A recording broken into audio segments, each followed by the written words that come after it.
সঙ্গীত শিল্পী এবং বাংলাদেশ ক্রিকেট বোর্ডের ডিরেক্টর আসিফ আকবর ওনার গতকালকে দুটো ছবি খুব ভাইরাল হয়েছে। একটা নতুন ক্রীড়া প্রতিমন্ত্রী আমিনুল হক, বাংলাদেশের সাবেক অধিনায়ক ও গোলরক্ষক, ওনার দপ্তরে গিয়ে দেখা করছেন, পাশাপাশি ছবি তুলছেন, এটা ভাইরাল হয়েছে। আরেকটা হচ্ছে বাংলাদেশের জনপ্রিয় কন্টেন্ট ক্রিয়েটর, একসময়ের তুখোড় সাংবাদিক রিয়াসাত আজিম, তার সঙ্গে কোলাকুলি করতেছেন বিসিবির ওখানে কোথাও, দীর্ঘক্ষণ আলাপ করছেন এবং পরে পাশাপাশি একটা ছবি তুলছেন হাসি মুখে। এই দুটো ছবি ভাইরাল হয়েছে এবং এখানে স্বাভাবিকভাবেই আসিফ আকবরকে খুব আক্রমণ করা হচ্ছে যে উনি পল্টি দিয়ে ফেলছেন, উনি এখন পাওয়ারের সঙ্গে থাকার চেষ্টা করতেছেন। আমি এই ব্যাপারটাকে পল্টিবাজি বলি না, আমি বলি বাস্তবতা বুঝতে পারা। বাস্তবতা আসিফ আকবর বুঝতে পারছেন। উনি কয়েকদিন যে আচরণ করতেছিলেন, যে কথাবার্তা বলতেছিলেন, এগুলো অসংলগ্ন ছিল, খ্যাপামি ছিল। এটা করে যে আসলে একটা প্রতিষ্ঠানে টেকা যায় না, এটা করে যে কাজ করা যায় না, এই জিনিসটা উনি বুঝতে পারছেন।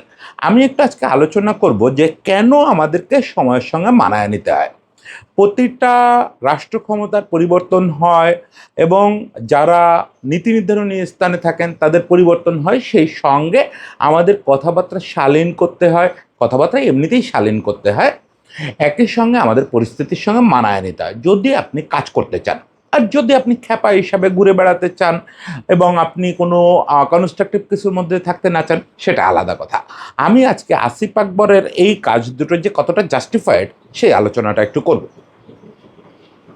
দেখেন, আসিফ আকবর যখন ক্রিকেট বোর্ডের ডিরেক্টর পদে মনোনীত হলেন তখন অনেক সমালোচনা হয়েছে।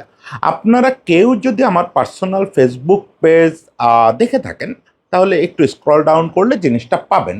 আমি এত বড় একটা লেখা লিখছিলাম আসিফ আকবরকে বোর্ডে নেওয়ার সপক্ষে। এটা একটা কারণ ছিল যে আসিফ আকবর সেই আমলে স্কুল ক্রিকেট খেলছেন, নির্মাণ স্কুল ক্রিকেট খেলছেন এবং কুমিল্লার বেশ প্রমিনেন্ট খেলোয়াড় ছিলেন। একটা ছোট ইনজুরি আর মিউজিক, এই দুটো বাধা হয়ে না দাঁড়ালে কে জানে হয়তো ন্যাশনাল লেভেলেও খেলতেন, ন্যাশনাল টিমেই হয়তো খেলে ফেলতেন। ফলে তার একটা ক্রিকেটিং ব্যাকগ্রাউন্ড আছে এবং ক্রিকেট ছাড়ার পর থেকে মিউজিকের পাশাপাশি লোকাল ক্রিকেট নিয়ে খুব ব্যতিব্যস্ত থাকেন। একই সঙ্গে আসিফ আকবর চিরকালের ঠোঁট কাটা মানুষ, এরকম মানুষ ক্রিকেট বোর্ডে থাকা ভালো। এই অ্যাডভোকেসিটা আমি করছি এবং সেই অ্যাডভোকেসিটা এখনও করি যে আসিফ আকবর আমাদের ছোটোবেলার হিরো, তো এরকম একটা লোক ক্রিকেট বোর্ডে থাকলে একটা তৃতীয় দৃষ্টিভঙ্গি আসে। কিন্তু আসিফ আকবর বোর্ড ডিরেক্টর হওয়ার পরে আমাদের সবাইকে হতাশ করলেন। তৃতীয় দৃষ্টিভঙ্গি বা ঠোঁটকাটা আচরণের বদলে তিনি একটা খ্যাপা এবং অসুস্থ আচরণ শুরু করলেন। প্রথমত ক্রিকেট সেমিনারে গিয়ে তিনি ফুটবলারদের আক্রমণ করলেন, ফুটবল খেলাটাকেই আক্রমণ করলেন। ফুটবলারদের বেয়াদব এবং ভদ্রতাহীন, গেয়, মূর্খ, এ টাইপের নানা রকম কথাবার্তা বললেন। ইস্যুটা কী ছিল? ইস্যুটা ছিল হচ্ছে ফুটবলাররা মাঠ দখল করে নিচ্ছে। আমি আগেও বলছি ফুটবলাররা তো মাঠ দখল করতে পারে না। মাঠ দখল করলে করে ফুটবল ফেডারেশন বা জেলা ক্রীড়া সংস্থা, এরকম কোনো অথরিটি, এবং মাঠটার মালিক হচ্ছে এনএসসি। ফলে আপনাকে বিবাদ করতে হলে করতে হবে এনএসসির সঙ্গে এবং কথা বলতে হলে ভদ্রভাবে বলতে হবে ফুটবল ফেডারেশনের সঙ্গে। এর মাঝখানে আপনি ফুটবল খেলাকে আক্রমণ করার কোনো সুযোগই নেই। সে কাজটা উনি করলেন। এরপরে বাফুফে থেকে একটা প্রতিবাদপত্রও দেওয়া হলো, তাও নিজে স্বাক্ষর করে একটা প্রতিবাদপত্র দিলেন। সেটার ভিত্তিতে বুলবুল ভাই, বোর্ড প্রেসিডেন্ট, অন্তত 10 বার আসিফ আকবরকে সরি বলার জন্য বলছেন, উনি সরি বলেন নাই। উনি তখন তাওয়ালের গুরুত্বটা বুঝতে পারেন নাই। তখন দেখছেন যে ইন্টারিম সরকার, উনি কুমিল্লার মানুষ, স্পোর্টস অ্যাডভাইজার আসিফ ভুইয়া তিনি কুমিল্লার মানুষ, নাজমুল সাহেব কুমিল্লার মানুষ, ওনাদের কুমিল্লার ওপরে হাত দেয় কে? কার এত বড় সাহস? কোথাকার কোন তাওয়াল সে আমার দিকে ফিরে তাকাইতে পারে? এই যে অসুস্থ আচরণ, খেপা আচরণ, এটা হচ্ছে নিয়ন্ত্রণ করতে হয়। আমরা দেখলাম এটা নিয়ন্ত্রণ হয় নাই। এরপরে উনি একের পর এক এই জাতীয় কথাবার্তা বলে গেলেন। যখন আমিনুল হক ক্রীড়া প্রতিমন্ত্রী নির্বাচিত হয়ে গেছেন, আমিনুল হককে নিয়ে আপনি 780টা অভিযোগ করতে পারেন, করেন না, কোনো সমস্যা নেই। আমিনুল হক ক্রীড়া প্রতিমন্ত্রী হয়েছে বলে তার সমালোচনা করা যাবে না, আমরা তো সেই দিন চাই না। আমরা এই যে একটা অভ্যুত্থান হলো, বিপ্লব হলো, এটার উদ্দেশ্য তো ছিল যে আমরা মন্ত্রী, প্রধানমন্ত্রী, প্রেসিডেন্ট সবার সমালোচনা করব, কিন্তু ভদ্র ভাষায়, বি পোলাইট। একজন ন্যাশনাল ক্যাপ্টেন, এক্স ক্যাপ্টেন, সাবজয়ী ক্যাপ্টেন, তার সম্পর্কে কথা বলতে গেলে মাথা নিচু করে বলতে হবে আপনাকে। আপনি যেখানে জীবনে কোনো দিন ন্যাশনাল কোনো রিপ্রেজেন্টেশন করেন নাই, আপনি শুধু এলাকার জোরে এবং একটা পরিচিতির জোরে ক্রিকেট বোর্ডে চলে আসছেন, আপনি কখনো এই জাতীয় শব্দ উচ্চারণ করতে পারেন না যে ফাটাকেষ্ট। এবং সেখানে উনি আবার আলোচনার ফাঁকে স্টার নিউজে এটা উনি বলছেন যে হ্যাঁ আমি নেতিবাচক অর্থেই বলছি, ফাটাকেষ্ট সিনেমা দেখলে বুঝবেন যে এটা কি, মানে হোয়াট ওয়াজ হ্যাপেনিং, এটা কি?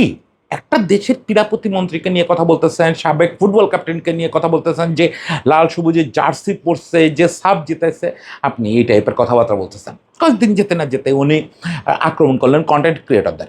আমার 780টা অভিযোগ আছে আমাদের ট্র্যাডিশনাল কন্টেন্ট ক্রিয়েটরদের নিয়ে, ইনক্লুডিং মি, আমারই নিয়েও আছে।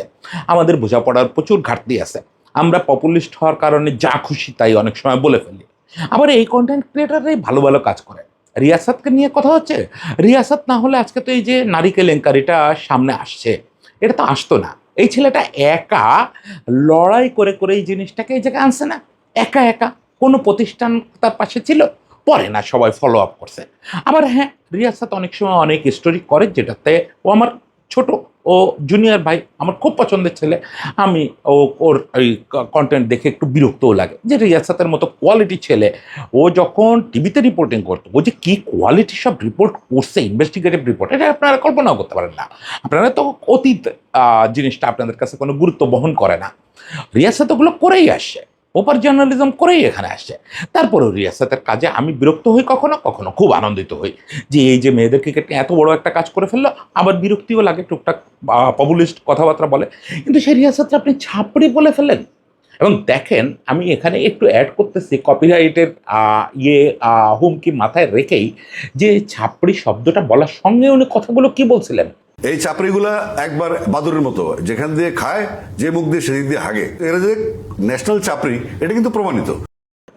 আপনার মনে হয় যে এই টাইপের কথা কোনো মানুষ মানুষ সম্পর্কে বলতে পারে? রিয়াসাতের মতো একটা ছেলে, যে ঢাকা ইউনিভার্সিটির ডিবেট চ্যাম্পিয়ন, সে একটা সম্মানিত ছেলে এই সোসাইটির, তার সম্পর্কে তো দূরে থাক। আপনি যে কোনো মানুষ সম্পর্কে এটা বলতে পারেন এইরকম ভাবে, যে যে মুখ দিয়ে খায় সেই মুখ দিয়ে, মানে এই অশ্লীল কথাবার্তা এগুলো বলা যায়? উনি পরে ব্যাখ্যা দিয়েছেন ছাপড়ি মানে উনি জানতেন না। এই কথাগুলো শোনার পরে আপনার তাই মনে হয় যে এটা সত্যি কথা? এটা সত্যি কথা? উনি যে মুখ ইউজ করছেন, মুখ দিয়ে খায়, অমুক করে তমুক করে, এগুলো বলছেন, এরা ন্যাশনাল ছাপড়ি এই কথা বলছেন। এখন কথা হচ্ছে যে পুরোটা বিকৃত একটা আচরণ ছিল ওনার এবং এই যে নাজমুল সাহেবের। ওনারা ওই যে গ্রাম এলাকা বলে সাপের পাঁচ পা দেখছিলেন। ওনারা দুজন মনে করছিলেন যে অল ইজ কুমিল্লা, যেহেতু আসিফ ভুইয়া আছে, আমাদের আশেপাশে কেউ নাই, সরকার বদল হয়ে গেছে, তাও ওনাদের হেলদোল নাই। কোথায় আমির, কোথায় সাংবাদিক, কাউরে ওনারা পরোয়া করতেছেন না। কিন্তু অ্যাট লাস্ট শুভবুদ্ধির উদয় হচ্ছে যখন কিনা সরকার নড়ে চড়ে বসছে। সরকার তো পাল্টা আক্রমণ করেনি। আমি যেটা ভয় পাচ্ছিলাম, মাঝে একটা কন্টেন্টে বলছিলাম যে ওনারা উস্কাচ্ছিলেন, ওনারা একেবারে না বুঝে করতেছিলেন এগুলো তা না, ওনারা চাচ্ছিলেন সরকারের তরফে, সাংবাদিকের তরফে আক্রমণাত্মক কিছু করা হোক, করে ওনাদেরকে সরায় দেওয়া হোক, ওনারা কোর্টে চলে যাবেন বা আইসিসির কাছে চলে যাবেন। ওনারা ডিফেন্সিভ খেলার বদলে অফেন্সিভ খেলতেছিলেন। পরে বুঝছেন সরকারই খেলতেছে ডিফেন্সিভ। সরকার 9 মাস মেয়াদি, 6 মাস মেয়াদি পরিকল্পনা নিয়েছে ক্রিকেট বোর্ড নিয়ে। আপাতত ক্রিকেট বোর্ডে আদই দিবেন না তারা। তারা প্রথমে ওই যে জেলা ও বিভাগীয় ক্রীড়া সংস্থার কাউন্সিলর নিয়ে ভাবতেছে, ওখানে নির্বাচন হবে, সে নির্বাচন হইতে 90 দিন সময় লাগবে, তারপরে ওখানে কাউন্সিলর চেঞ্জ করা যায় কিনা দেখবে। আপাতত ক্রিকেট বোর্ড যেভাবে চলতে চায় ওইভাবে চলবে। হ্যাঁ, এর ভিতরে দু একজন ডিরেক্টরকে কি বিভিন্ন অজুহাতে সরায় দেওয়া হবে না? অবশ্যই হবে। এখন সেই দুই একজন ডিরেক্টরের তালিকায় নাম লেখানোর জন্য যা যা করার দরকার এই দুই ভদ্রলোক তো করে ফেলছেন অলরেডি। ফলে তাদের এখন আবার ক্রাইসিস ম্যানেজমেন্ট করতে হচ্ছে। এই যে উনি বলতেছেন যে আমিনুলের সঙ্গে আমার পুরনো সখ্যতা, একসঙ্গে বেগম জিয়ার কাছে যেতাম, আমিনুলকে বেগম জি খুব পছন্দ করতেন, কথা সত্যি।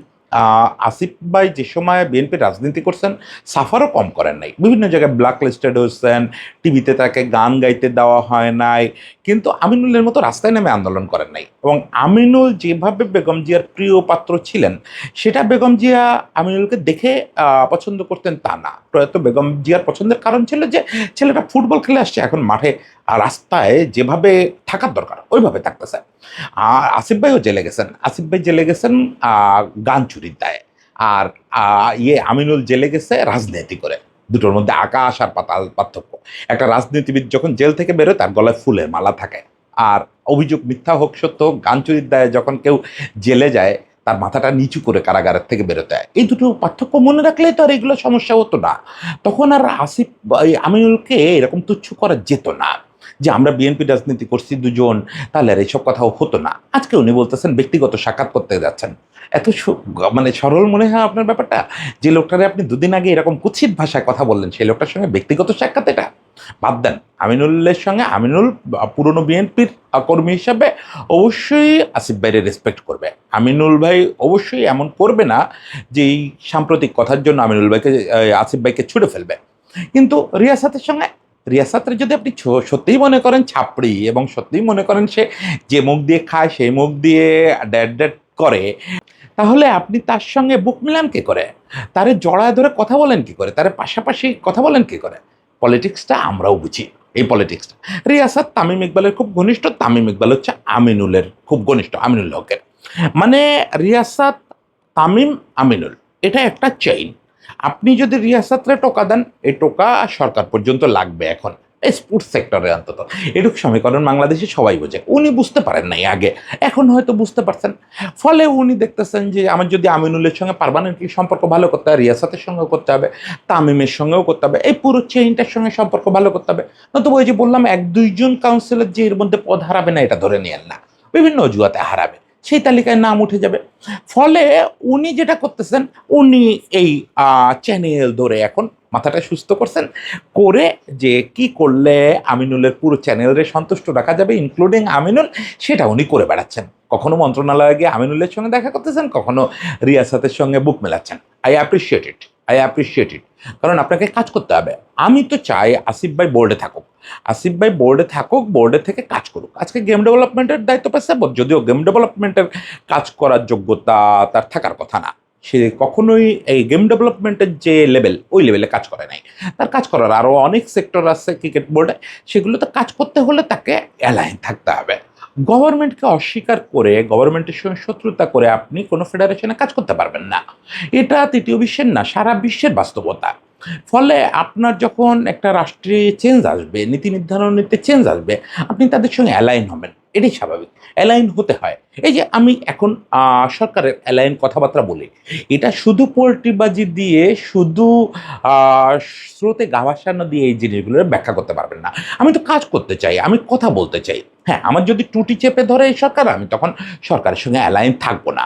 কিন্তু যতক্ষণ আমি দেখতেছি যে এই সরকারের সঙ্গে অ্যালাইন থাকলে আমার কথা বলতে সুবিধা হবে, আমার কাজ করতে সুবিধা হবে, আমি অবশ্যই সরকারের সঙ্গে অ্যালাইন থাকবো। সারা পৃথিবীতে তাই হয়। সারা পৃথিবীতে নিউজ মিডিয়াগুলো নতুন নির্বাচিত সরকারের সঙ্গে অ্যালায়েন্ড হয়। এমনকি বার্তাকক্ষে পরিবর্তন আনা হয় যে নতুন যে সরকার আসছে তাদের সঙ্গে বেশি অ্যালায়েন্ড, এরকম জার্নালিস্ট তখন সামনে আনা হয়। এটা খুব মানে রেগুলার প্র্যাকটিস। ফলে আসিফ ভাই এখন যেটা করছেন, দিস ইজ স্ট্যান্ডার্ড প্র্যাকটিস। আপনি ক্রিকেট বোর্ডে আছেন, ক্রিকেট বোর্ডে আপনি কাজ করতে চান, আপনার ক্রীড়ামন্ত্রীর সঙ্গে অ্যালাইন থাকতে হবে। আপনি ক্রিকেট বোর্ডে আছেন, আপনি ক্রিকেটে কাজ করতে চান, ওখানে যে জার্নালিস্টরা রেগুলার যায়, যে কন্টেন্ট ক্রিয়েটররা রেগুলার যায়, আমি যাই না, রিয়াসাত রেগুলার যায়, রিয়াসাতের সঙ্গে তামিমের সুসম্পর্ক আছে, অতি সুসম্পর্ক আছে, ফলে তাদের সঙ্গে অ্যালাইন থাকতে হবে। এটাই স্বাভাবিক, এখানে দোষের কিচ্ছু নাই।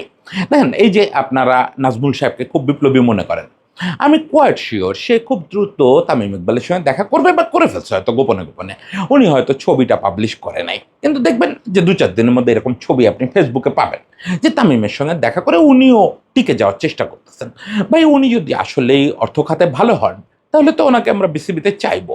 ওনাকে চাইবো যে উনিও কাণ্ডজ্ঞানহীন কথাবার্তা বলবেন না, উনিও তামিমকে রেসপেক্ট দেবেন, খেলোয়াড়দের রেসপেক্ট দেবেন, দিয়ে নিজের কাজটা করে যাবেন। উনিও দেখবেন এটা করে ফেলবে। এবং আমি আরেকটা জিনিস বলে রাখি, আগামী কয়েকদিনের মধ্যে আপনি দেখবেন যে আসিফ ভাইয়ের এই সৌজন্য সফর বিএফএ পর্যন্ত, মানে আরামবাগ পর্যন্ত গিয়ে ঠেকছে। আরামবাগে গিয়ে তিনি তাবিতাওয়ালার সঙ্গে দেখা করবেন।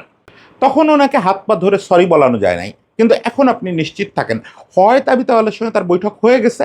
এখন এগুলো তো সবগুলো তো ফেসবুকে না আসা পর্যন্ত কিছু আমরা জানতে পারি না। হয় তাবিতাওয়ালার সঙ্গে তার বৈঠক হয়ে গেছে, উনি সেটা করে ফেলছেন। তাবিতাওয়াল এই সরকারের কতটা ক্ষমতাধর মানুষ, এটা কানার ভাই অন্ধও বোঝে। আবদুল্লাহ আল মিন্টুর ছেলে। ফলে বিএফএফে যখন উনি তাবিতাওয়ালরে নিয়ে আজে বাজে কথা বলছেন, ফুটবল নিয়ে আজে বাজে কথা বলছেন, তখন তাবিতাওয়াল তো কর্নার ছিল। আজকে বিএফএফে তাবিতাওয়াল ছাড়া বাকি পুরোটা হচ্ছে হয় ইন্টারিম গভর্নমেন্টের বসানো লোকজন, নতুবা আওয়ামী লীগের বসানো লোকজন। ওখানে তো তাবিতাওয়াল অসহায় একটা পরিস্থিতিতে আছে। ফলে ওর সময় তাবিতাওয়ালকে আক্রমণ করা সোজা ছিল। কিন্তু এখন তো তাবিতাওয়াল নিশ্চয়ই ওই জায়গায় থাকবে না। এখন আমি জানি না তাবিতাওয়াল ভিন্ডিকটিভ মানুষ কিনা, তিনি ওইটার প্রতিশোধ এখন নেবেন কিনা আমি জানি না। এটা খুবই স্বাভাবিক। আমি হইলে আসিফ ভাইয়ের জায়গায় হলে তাবিতা আওয়ালের সঙ্গে দেখা করতাম, যেমন আমিনুলের সঙ্গে করছেন উনি, রিয়াসাতের সঙ্গে করছেন, তাবিতা আওয়ালের সঙ্গে দেখা করে পার্সোনালি সরি বলে আসা উচিত যে আমি ভাই ছোটোবেলায় আমিও ফুটবল খেলছি, ওই সময় মুখ ফসকে একটা কিছু বলে ফেলছি, এটা নাথিং পার্সোনাল, আমরা একসঙ্গে কাজ করতে চাই, মিটে গেল। এটা নিয়ে সামনে আগান। তাবিতা আওয়ালও বিএনপি করে, আপনিও বিএনপি করেন, সবাই মিলে একসঙ্গে সামনে আগান, এগুলোতে দোষের কিছু নেই। নাজমুল সাহেব তামিমের সঙ্গে দেখা করেন, খেলোয়াড়দের সঙ্গে কথা বলেন, যেসব বোর্ড ডিরেক্টরদের নিয়ে অশ্লীল কথাবার্তা বলছেন, আজকে আপনি টি স্পোর্টসের ইশতিয়াক সাদেককে ইঙ্গিত করে আজে বাজে কথাবার্তা বলছেন সাক্ষাৎকারে, সে 19,000 টাকার বুটের টাকা মারে খাইছে বলে আপনি ইঙ্গিত দিচ্ছেন। ইশতিয়াক সাদেকের সঙ্গে দেখা করেন, দেখা করে সরি বলে আসেন। মানে এইটাই তো জীবন। আপনি যত বেশি সরি বলতে পারবেন, যত বেশি সময়ের সঙ্গে মানায় নিতে পারবেন, তত বেশি কাজ করতে পারবেন। আপনি যদি একগুঁয়ে হয়ে থাকেন তাহলে পারবেন না। আর এই জায়গাটায় আমি একটু, যারা আমাদের বিপ্লবী ভিউয়ার, তাদের একটা কথা বলি, ভাই এটা 2026 সাল, কাউরে পূজা করেন না, কাউরে পূজা করেন না। আমি যখন বুলবুল ভাইয়ের এগেনস্টে কন্টেন্ট করি, বুলবুল ভাইয়ের ওই ড্রামাগুলা ফাঁস করে দেই, তখন আপনারা শকড হন। আপনারা শকড হন নাজমুল সাহেব বা আসিফ সাহেব সম্পর্কে এসব কথাবার্তা বললে। আপনারা ভাবেন প্যাটার্ন ভেঙে যাচ্ছে, যে বোর্ড তো ওই সময় বিপ্লবী ভূমিকা রাখছিল, ওদের তো আমরা দেবতা বানায় ফেলছি, তাহলে কেন তাদের বিপক্ষে কথা বলবো? কাউরে পার্মানেন্টলি দেবতা বানাবেন না। আমি এটা পার্সোনালি বলতেছি, আমারে তো নাই, আমার অনেক নৈতিক স্খলন আছে জীবনে, আমারে তো নাই কোনো মানুষে, সবচেয়ে ভালো মানুষটাও যে আপনার সামনে এই মুহূর্তে ভালোত্ব প্রদর্শন করতেছে, তাকে ভালো বলেন, তার প্রশংসা করেন, দেবতা বানাবেন না, মনে মনে অন্তত পূজা করবেন না। কারণ আগামীকালই আবিষ্কার করবেন যে এই লোকটা ঠিক আপোষ করে ফেলছে, এই লোকটা ঠিক আমিনুলের অফিসে চলে গেছে, ঠিক রিয়াসাতের সঙ্গে ছবি তুলতে ফেলছে, তখন আপনি ধাক্কাটা খাবেন। দেখেন আমাদের স্পোর্টসে আমরা দেবতা বানায় বিরাট বিরাট ধাক্কা খাইয়ে গেছি অলরেডি। অলরেডি আমাদের হিস্ট্রিতে আমরা খুব বড় বড় কিছু খেলোয়াড়কে দেবতা বানায় ফেলছিলাম। এই দায় আমাদের সবার, সাংবাদিকদের দায় আছে, বক্তাদের দায় আছে, কিন্তু আলটিমেটলি আমরা ধাক্কা খাইছি না, ফলে কোথাও দেবতা বানাতে হয় না। এই দ্বিবিংশ শতকে আপনার কোনো দেবতা নাই, কোনো ব্যক্তি দেবতা না, একমাত্র আরাধ্য স্রষ্টা। স্রষ্টা ছাড়া কারোরে মনের ভিতরে ওই পূজনীয় অবস্থানটা দিবেন না যে উনি বিপ্লবী, সারা জীবন ওনার পাশে থাকবো, নট নেসেসারি। যতক্ষণ বিপ্লব করতেছে পাশে থাকেন, তারপর পোল্ট্রি খাইলে আপনিও মুখ ফুরায় নেন, বলেন যে তুই একটা পোল্ট্রিবাজ, বা বলেন যে উনি সময়ের সঙ্গে মানায় নিছে। এইভাবে কাউরে হিরো বানায় না, হিরো বানাইলে নিজেরাই হতাশ হবেন। কালকেই যখন দেখবেন যে আপনাদের নাজমুল সাহেব আরেক নিজের চেয়ে, এই যে নির্বাচনের পর থেকে কথা বলা একদম বন্ধ, দেখবেন যে ওই তামিমের সঙ্গে ছবি তুলে ধন্য হওয়ার চেষ্টা করতেছে, এরে ওরে ফোন দিয়ে চেষ্টা করতেছে তামিমের সঙ্গে দেখা করার, কোনোভাবে দেখা করা যায় কিনা, এটা নিশ্চিত থাকেন হচ্ছে এটা। তখন আপনি কষ্ট পাবেন, এই কষ্টটা পায়েন না, কাউরে হিরো বানায়েন না, তাহলে নিজেই শান্তিতে থাকবেন। সবাই ভালো থাকবেন, সবার জন্য শুভেচ্ছা।